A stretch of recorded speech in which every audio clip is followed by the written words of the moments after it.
You're watching Pyro Media Network.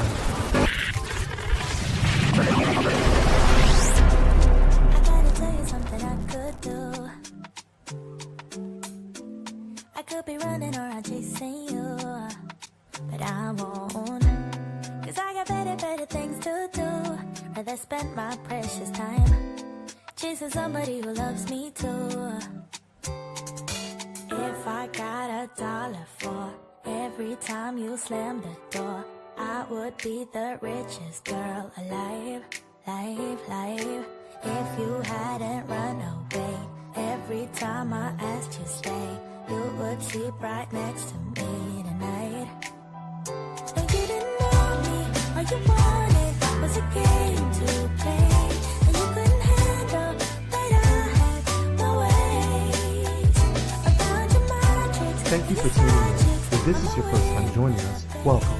We hope your experience is fruitful. Please feel free to visit our website to find out how you can join our growing family. While we are loading your experience, please do us a quick favor and hit that like button from whichever platform you're watching or listening on. Also, share so others may enjoy as well.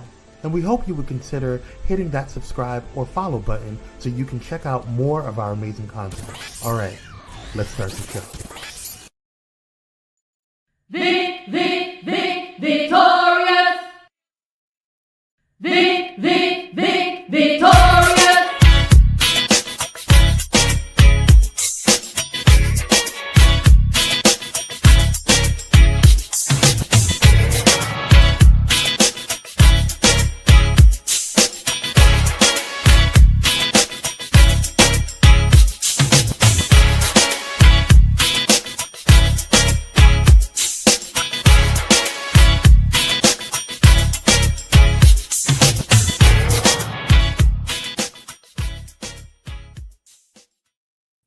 Hey, everybody. Happy Friday, Junior. I'm so excited. It is officially, well, I guess it's been fall for a long time, but the time didn't change. It now gets dark at like 1:30 in the afternoon. You know, it's pitch black. What's going on? It's horrible. It's about to start raining here in Los Angeles, but nonetheless, we will push through and carry on. Side note, I watched the opening again, and I did not notice that my producer snuck in a picture of my friend John, and I almost had a moment there. I was like, oh, John is forever here with us here on Dr. VICKtorious. So happy to see him pop up. I guess I missed it the first time. It's all good. Anyway, welcome back. We're here to explore the intersections of social justice, wellness, public health, and all the good things from a Black perspective, because I am Black, and that's it. I'm your host, Dr. Nicole D. Vick. Today's conversation is going to be really, really cool. We're going to need to pause, reflect, and feel some things. I have Tammy Triolo on tonight. She's a truth teller, a cultural strategist, and author of a new book, The Empathy Gap. I have it right here. We have a lot of things happening in this country. We're fractured, and folks are very strongly held to their beliefs. They don't want to hear what other people are talking about. They don't care. We are emotionally disconnected. We are in denial of a lot of things, and Tammy's work is going to help us remember that empathy is not just about being kind. We have to be accountable to each other, right? Making sure we see each other's full humanity, even when we don't really want to, but we have to, right? So it's really not about calling people out. I know we're in the era of calling people out. We're going to try to call folks in, bring folks in together. And so this is going to be a great episode. But before we get to Tammy, we got to do our scroll stroll. I love the new format of this podcast. We have the scroll stroll, and with the scroll stroll this week, I'm bringing on a special guest because what had happened was my friend watched the previous episode and was like, oh my gosh, this is amazing. But girl, you massacred the scroll stroll on one key point, and I don't know what's wrong with you. So I said, listen, this is what we finna do. I'm gonna bring you on, and we're gonna walk through this week's scroll stroll together so that I don't mess it up. Okay. So let's get to the scroll stroll, and let me bring my home girl on, Jackie Provost, come through. Hi. Help me scroll through the scroll. I'm gonna do what I can. Let's go on the stroll. Together, holding hands as we walk down the street. Kumbaya. I have known Jackie forever. I think we've tried to quantify. I don't know. I forgot what year we landed on, but it's been a long time. Yes, we just gonna stick with that. We're both public health people. She has her MPH, as do I. Professor, I was a professor. We've done all the things together, so it's really good to have her here. And she's good on top of politics, more so than I am. Like, I'll be listening, but it's like up here. She be in it. So anyway, let's go with the first one. We gonna run this back. Mamdani Part 2. Yeah. Okay, let me read it, and then you get the biggest city in the U.S. has a new mayor. I think I said governor. Help me out, Jackie. Yes. We got Mamdani, the people's mayor. You know, he came through, a progressive Democrat, didn't really get the support of the establishment, but he really was able to connect across the various demographics of Democrats in New York. He spoke to what the people needed. He was a direct opposition for our current administration, and he inspired hope, I think. And I think people are really looking for change, and that's what we got. I agree. And I don't know if this is true or not. And it probably is. I heard that he literally was like door to door, like people was out in the streets door knocking, like, listen, let me talk. Let's have a conversation. Yes. Because people were kind of, oh, I don't know.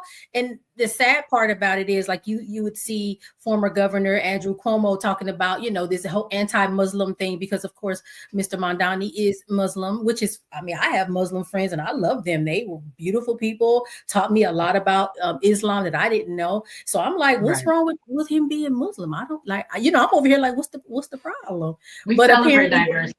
Makes us stronger. He was, Mr. Cuomo was trying to play, oh, he gonna do this, all this stuff, and it's like, yeah, nice. Yeah. Any other thoughts? Have you been to New York? Not only did he go door to door, but he was at the club. He had people pull out their cameras. He was out there. He was in the streets. He was in the streets. And you have to be in the streets. I remember our own council member, Marquise Harris Dawson. I remember him, and I think even Karen Bass was in like the same thing. That same, like, we got to go knock on people's doors and really have conversation, because I think that ultimately is what matters. Like, you got to talk to folks and make that connection, and then they feel connected to you, and they're like, oh yeah. So awesome. I'm excited to see what happens. Of course, we're gonna be watching him like a hawk. You already know how that goes. Waiting for him to do something wrong. But I hope the best for him and the best for the city of New York, the city of New York. I did good. All right. Our next one, let's do some federal updates. I'm gonna start with the one that I originally started with, and I know you had some other things to add, Jackie, that are really, really important. No, so Representative Adelita Grijalva was sworn into Congress Wednesday. Listen, after 50 days. So she had won her election, but somebody refused to swear her in for 50 days, playing games. Because I think this had to do something with the Epstein files. I think, you know what I'm saying? And she was a necessary vote. She was going to be the guaranteed vote to release those files. And Johnson said, well, let's just go on recess. People calling him. He ain't answering the phone. We know how to dodge people. We, leave the phone, let the phone ring. But finally it happened. And I'm really happy for them and the people of Arizona, because that specific district that she represents they didn't have nothing. If something was wrong, they had nobody to call. They couldn't do nothing. She didn't have access to nothing because she wasn't sworn in. She couldn't do anything. And so it was really a situation where people were without representation. And I feel like that is crazy. So thankfully that happened. And I from what I understand, she replaced her father who passed away, right? So, this whole idea of legacy too is really, really important. So Jackie, tell us what else is going on federally that I missed. The big thing, federal workers are back to work. Hopefully our airlines and airports are back up and functioning. So today, everyone returned. The continuing resolution was signed last night by the president, and that takes us through January. Holdout? Wait, so are them people that was working that had to continue to work? Are they gonna get their back pay? So that was part of the continuing resolution that was signed. Yes, they are guaranteed their back pay. They will get that. Yes, I know that's most important. I don't think people realize how much of a sacrifice our federal workers made in these last 40 plus days. You know, I mean, we were all asking to hold the line, not to cave, because people were really trying to fight for those subsidies. You know, and the work that I do in a community, I work for a community clinic, and we provide assistance for folks to enroll into Cover California.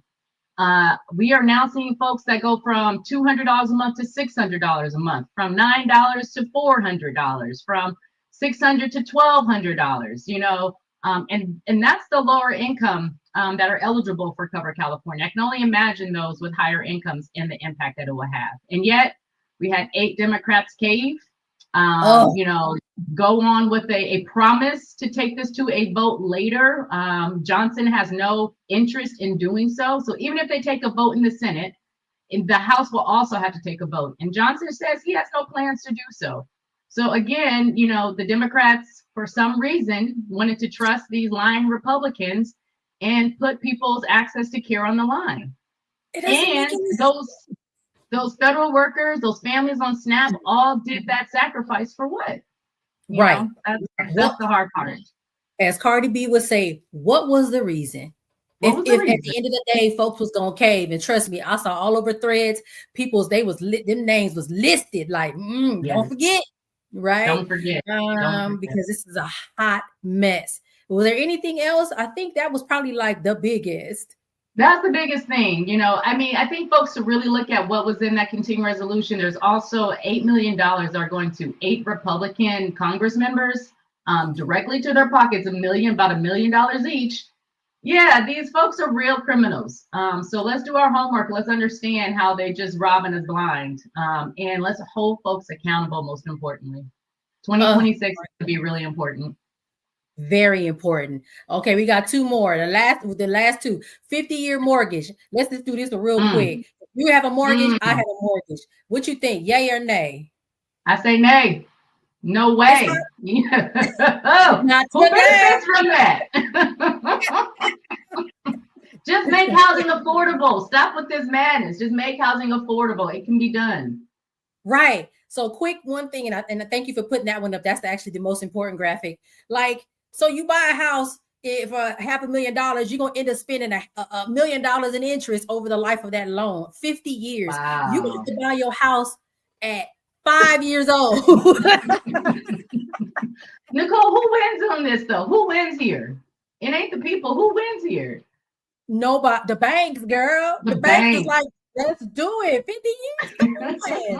They are like, and let's make car notes 15. Come on, they excited. Like, let's do this. It's a mess. You don't earn no equity in that house until what? Maybe year 25. Like, what is going on? What are you doing? It's crazy. So to your point, yes, we need to make housing affordable. Is this the way to do it? I'm gonna say no.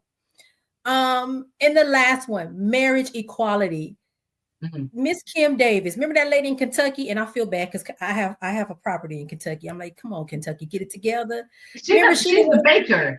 The baker, right? Yeah, she didn't want to. No, she was the one the clerk, the marriage license lady. Oh, yes, there's so many.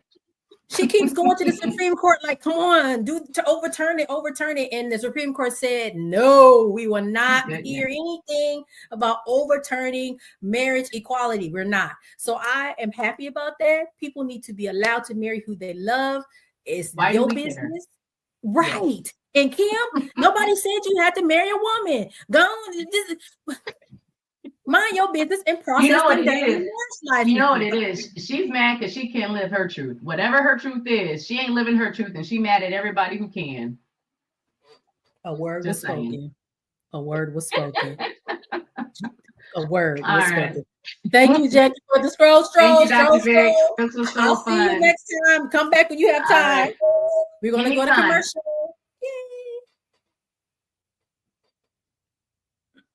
Commercial time, y'all.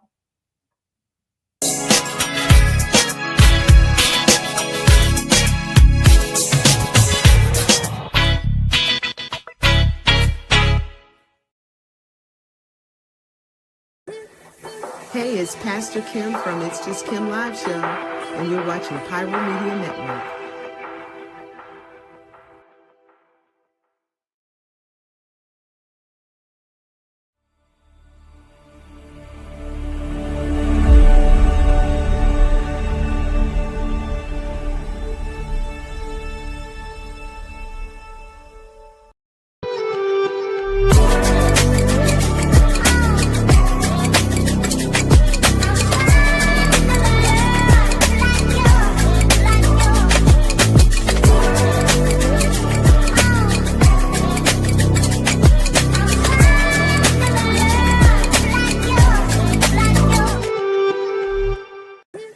What's going on, y'all?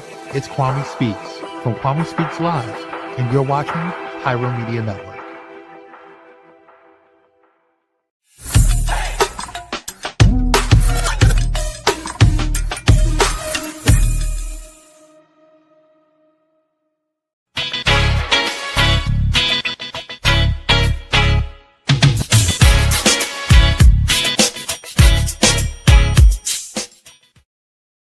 Listen, that theme song, that was the best idea ever in my entire life.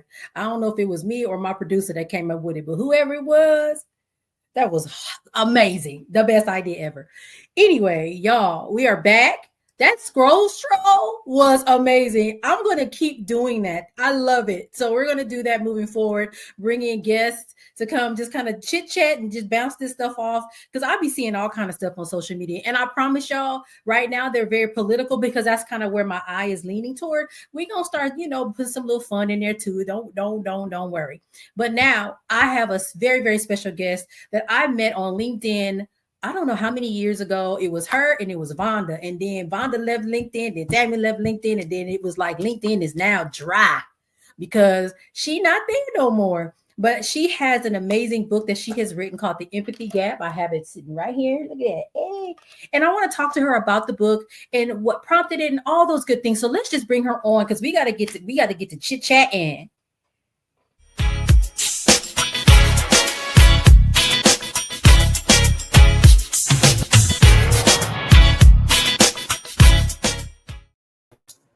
Hey, Tammy. Hey, Dr. Vick. I am so happy to have you on. When Kwame was like, hey, we should have Tammy on. I was like, for real? You got and I'm tripping because I got your phone number too. I don't know what the hell I'm thinking. But anyway, I'm so happy to have you here and to be able to speak with you on my podcast. I know we've talked before in the past on the phone, chit-chatting and things. And I will also say you were very sorely missed on LinkedIn. And I'll be like, man, it show is dry. Y'all make me feel so loved. But I'm happy that you're here. I want to talk to you about this book and what you've been up to. Every time I do go on TikTok, which is not often, but when I do, it's like TikTok knows, put it right to her video. So I see you. I'm like, all right, she's doing all right. She good. So it's good to have you in this space. So I'm so happy to be here. We're just going to jump in. This book, The Empathy Gap.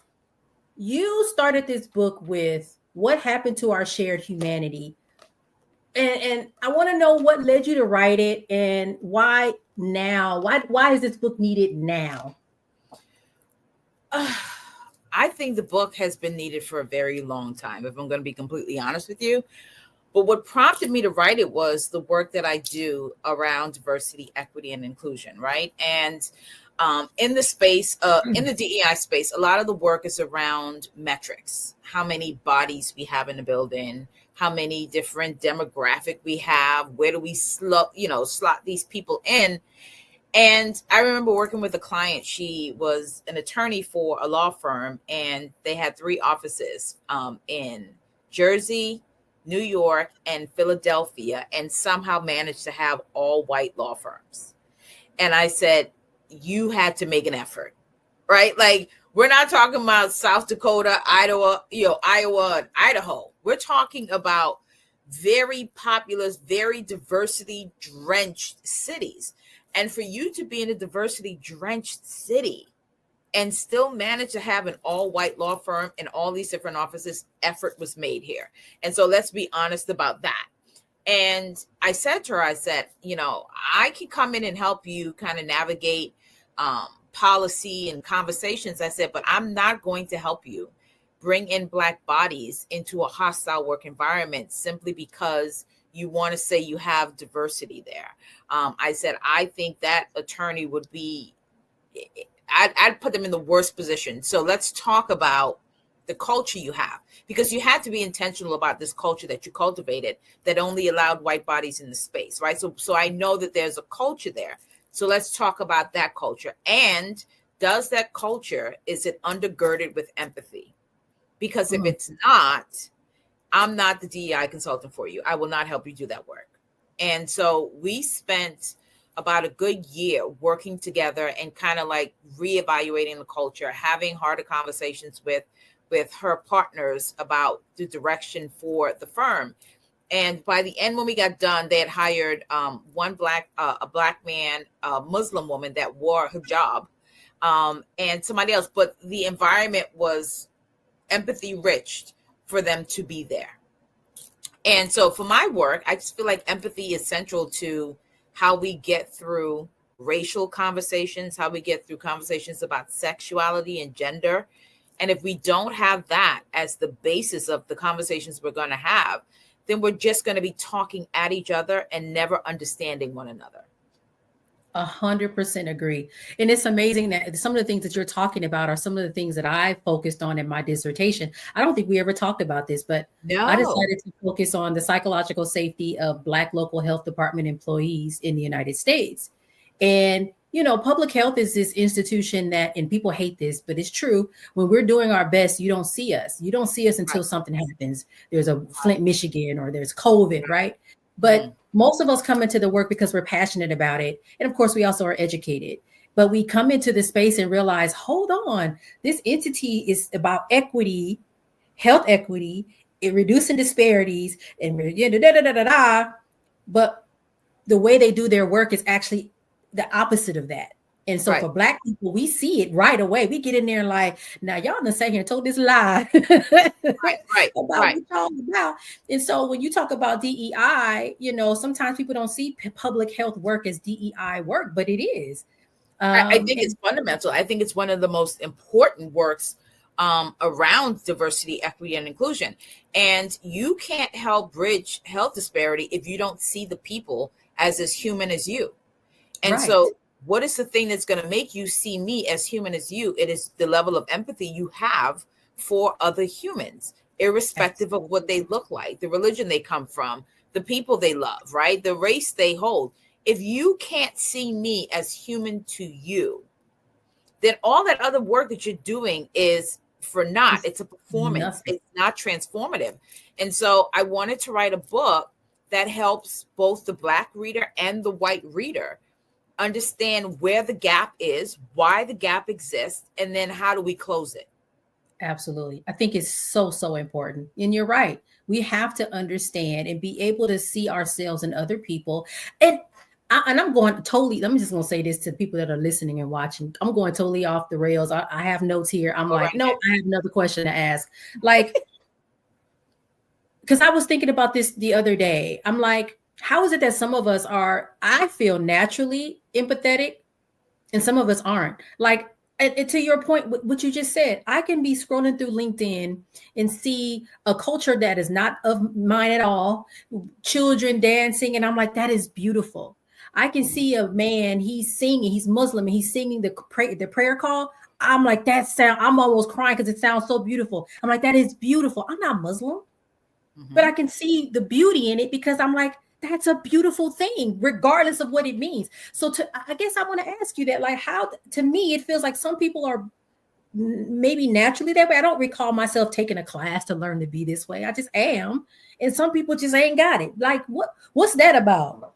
I think based on the systems that we're born into, right? Being born Black puts you at the bottom of that hierarchical system, and in every category, whether that's race, education, wealth, health, right? Like Black people statistically always hit the bottom simply because we are Black. And so when you're at the bottom, you can look up and see other people's humanity. When you are at the top, you look down and you discount somebody's humanity. And so I think Black people kind of come into the world just by nature of us being Black and coming into a system already saying we are at the bottom. When you're at the bottom, you can look up. You can look up and you can see kindness. You can see hope. You can see all the things. Think about when you're looking down at somebody. There is a pointing, oppression that happens when you look down. So when you are in a hierarchical system, whoever is above you can always look up. And I think that's why, for me, I've talked about like how I think whiteness is inherently void of empathy, right? And when I use the term whiteness, I'm not just talking about people who inhabit white bodies. I'm talking about people who engage in the system of whiteness, because that system that created the systems we are all operating in, that system is built on genocide. That system is built on rape. That system is built on exploitation. And there's no way that you can build a country, a system, anything where you kill people, you rape people, you steal from people, you take from people and have empathy. It's impossible. So if you don't build a system with empathy, then it's hard for you, if you operate inside of whiteness, to have it. Whiteness is inherently void of empathy because it has to be in order to maintain control and dominance. Because you can't control and dominate somebody if you see them as human to you. What makes domination works is because I don't see you as human as me. Right. I don't see your value as value that is equal to mine. And so if I don't see your value as equal to mine, I can dominate you. Right. And white supremacy is about dominance. It's not about humanity. It's about dominance. That is like, yeah. So, I just had to go off the rails on that for a second, because I'm like, wait, why does it feel that way to me? But I'm like, this is crazy. Thank you for making that make perfect sense. Now, let's talk about this scorecard, because I remember the scorecard. You created a tool called the Empathy Scorecard. Can you tell us what it is, and how can people use it as a tool for reflection and growth? Especially like you said, some of us don't have sort of the empathy. How do we use this scorecard to help us? So when I was teaching, I think was doing master classes around empathy, and I wanted to create something that gave people an entry to the work to understand what it is. Because when we say empathy, how many people say, oh my God, I'm so empathetic. And you go, no, you're not. No, you're not. You're thinking it, right? As they're saying it to you, whether it's your boss or your partner or your friend, and you're sitting at the table, you go, this bitch, please. Like, okay, all right, I'll let you have it. And so I wanted to create something that gave people an understanding of what empathy looks like when you engage in the behaviors of it, right? Because if you just say the word, and people just go to the dictionary, oh, it's to feel the way somebody else feels. But there's behaviors that let somebody know that you actually have empathy, right? So when I was developing the scorecard, I wanted to do 8 sections around behaviors. And I remember when I was testing it on my, he was 13 at the time, my 13-year-old, and we were going through the section, and we started at active listening, because that's the first one on the card. And he goes, Mom, what does this have to do with empathy? And so I said to him, when you come home from school and you're excited about the day, right? And you want to tell me about the day, and you're talking to me, and it's obvious that I'm not really listening to you, how does that make you feel? And he says, well, I just stop talking and leave. I said, right, I know. But what does it make you feel? Does it make you feel ignored? Does it make you feel not important? That what you have to share with me isn't important? It isn't worth me listening? And he goes, okay, I understand it. So I wanted people to understand, when you say you have empathy, do you engage in the behaviors that demonstrate that you have this thing called empathy? And if you don't have the ability to actively listen to somebody, to be able to understand a perspective outside of your own, right? To use language that says empathy is present here. The ability to help people. When you have empathy, you help people. When you have sympathy, you can feel for them, but you can go on about your life. Right. Right? Like, oh, I feel so bad about the storms in Jamaica. Girl, what are we eating for dinner? Right. Right? But I could say I feel really bad about the storms in Jamaica. And do the charities help me? How do we send money, or how do we get food? Like, and especially down here in Florida, a lot of Caribbean people, the Bahamas doesn't do it. I just think because we're so close to the States, but most Caribbean people do something they call barrels. So there's shipping companies where you can go and just put things in these big barrels. And so I know so many Caribbean people who are going to shipping companies, just dropping off things to put in people's barrels, right? Because empathy says, I want to help. Sympathy says, I feel really bad, but I can turn the TV on and keep watching. And keep moving. Yep.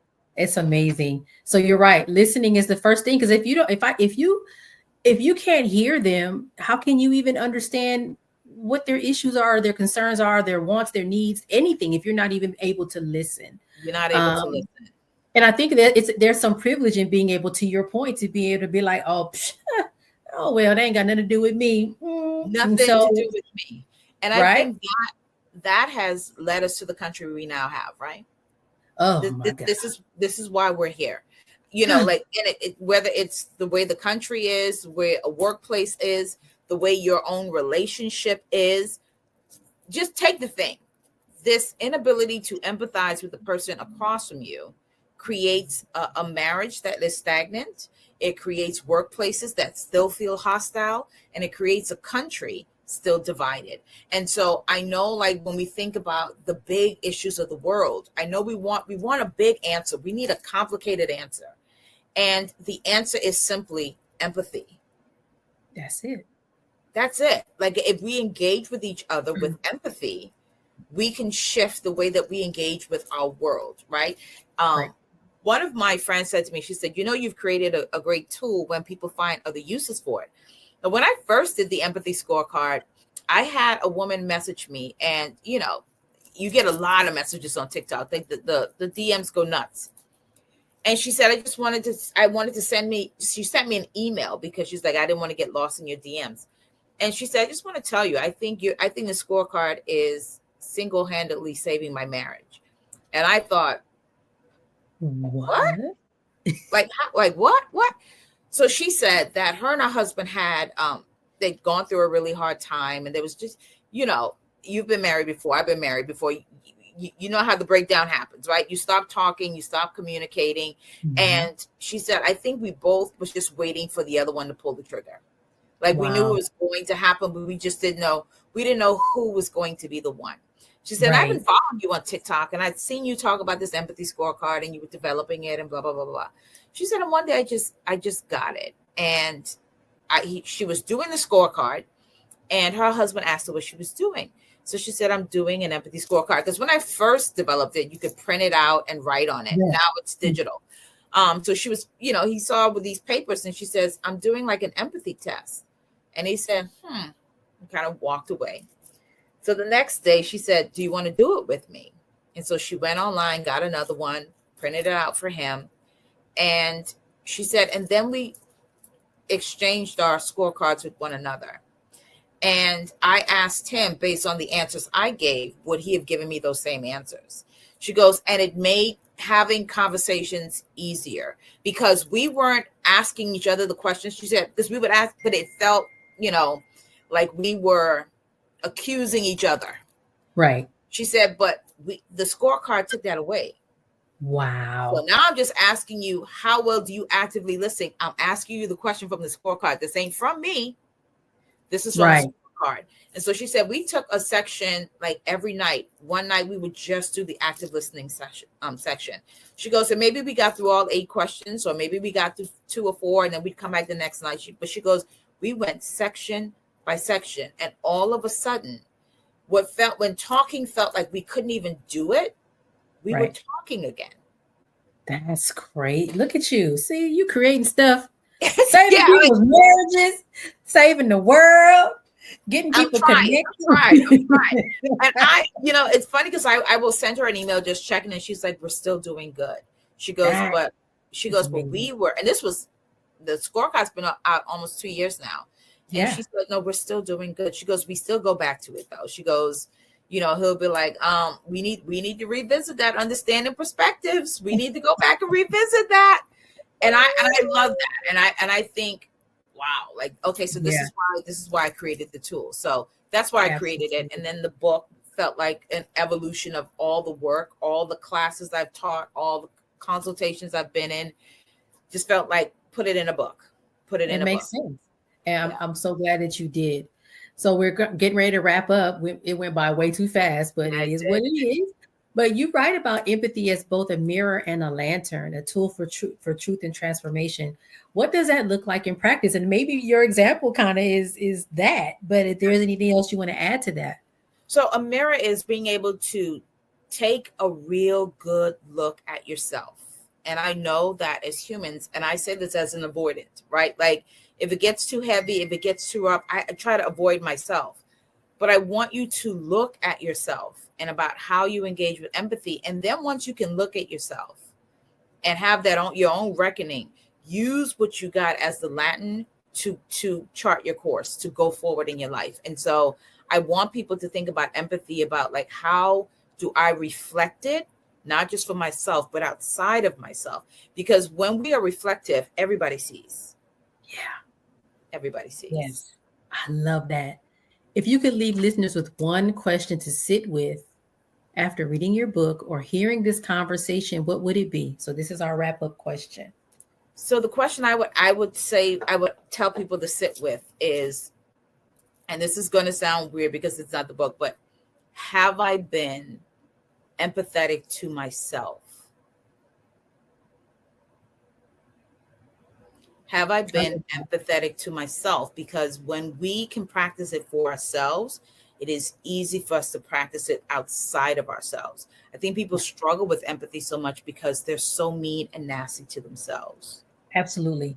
I am big on telling people, give yourself grace. Yeah. You have to, because you're all you have at the end of the day. And if you can't give yourself grace, then what are we doing? So I 100% agree with that. Like, have you really been that person to your own self? That's huge, because you're right. If you can't even do that, how can you then do that for someone else? Wow. How can people find your book? Where can they find you? I know you're on the TikToks, but where else can they find you if they need to find you? I'm on TikTok. That's where I'm at the most. You can also find me at my website, tammytriolo.com. And soon you'll be able to find me on YouTube. I have a show coming, so you'll be able to find me on YouTube. But you can find me all my handles: YouTube, Instagram, and TikTok is Delusional Influencer, because I am delusional enough to believe that I can influence the world. Oh, and you are, okay. Well, when that podcast or when that YouTube pops off, make sure I need to be on there, because now that we were talking about what you do, which I knew what you did, but then I'm like, wait, my research is simple, different industry, but the stuff I definitely will have you on that, because I think the work that you do in healthcare is so critical, especially about the disparities for Black bodies. Yes. And we often forget about the Black workforce. Like, yes, we care about the Black bodies, the patients and the folks outside, but what about the folks that are doing the work in these spaces that were not built for us? Don't let me get down. I'll be gonna start going down that road. Don't get me started. I'm gonna leave it there. Thank you so much, Tammy, for joining me tonight. I promise I'm gonna get more on TikTok, because I be like, man, where's Tammy? And I know where you at, so I just need to go over there where you at. Come on back over to TikTok. LinkedIn is dead, honey. It's finished. I know it is. And I know them Zios are killing y'all over there. I know. And I know it's heavily censored over there. And so come back over to TikTok. I mean, it ain't, they're censoring there too, but there's still enough organic content making its way through in a way that it will never on LinkedIn. So come back over to TikTok. Okay, I'm gonna try. I'll make that promise that I will try. But thank you so much for joining. And I might have you come back, because we got to have, there's more. I know there's more conversation to be had, but thank you so much. We're going to go on commercial break, and then we're going to come back with the doctor's notes. See you in a minute.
Oh my gosh, I had so much fun. That was fun. All right, let's go to the doctor's notes. My final thoughts. We're gonna wrap up. Powerful conversation with Tammy. What stays with me is her reminder that empathy is a practice. It's not this passive thing. Some of us, I feel like, are inherently have it, but we can also sort of build it and create it. We build it through courage, curiosity, and care. For those of us who have it, I feel like I am one of those people, especially being a Black person. It feels like affirmation, like, okay, I'm not crazy to be the way that I am and see the beauty in people and different than myself. I mean, it's also an invitation, right, to keep leading with love. I always tell people you can never go wrong with doing the right thing. And often the right thing means leading with love. But you can create some boundaries around that too. Take care of yourself first. If you want to learn more about the book, I purchased mine on Amazon. But you can also find her. She mentioned where you can find her on TikTok and all her other social media handles. So please make sure you do that. Okay. All right, y'all. We closing out because we got 1 minute and we got to get up out of here. All right, y'all. You know where to find me. I'm on LinkedIn, and I've been hearing, a number of times I need to get back onto TikTok, but I'm not there yet. But I'm on LinkedIn. You can find me there. Instagram. I'm more so active on my Insta stories. So if you want to really see what I look at and see on my social media, follow me on Instagram and look at my Insta stories. Okay. I have a beautiful website. www.nicoledvick.com. You can go there. You can see all of my books. I have 3: Pushing Through, Finding the Light in Every Lesson, Push Through, 52 Weeks of Light and Tough Times, and this beautiful anthology. I actually did a presentation a couple days ago with some of my co-authors, Triumph in the Trenches, and we were presenting to some educators over in New York. So I'll be up at 5 a.m. doing stuff in New York, y'all. I'll be working. Anyway, thank you so much for joining. Next week will be our Thanksgiving episode. Might bring some special guests, maybe not. I don't know. But it's going to be fun either way because it just is. All right, you guys. I will see you next week. Take care. Bye.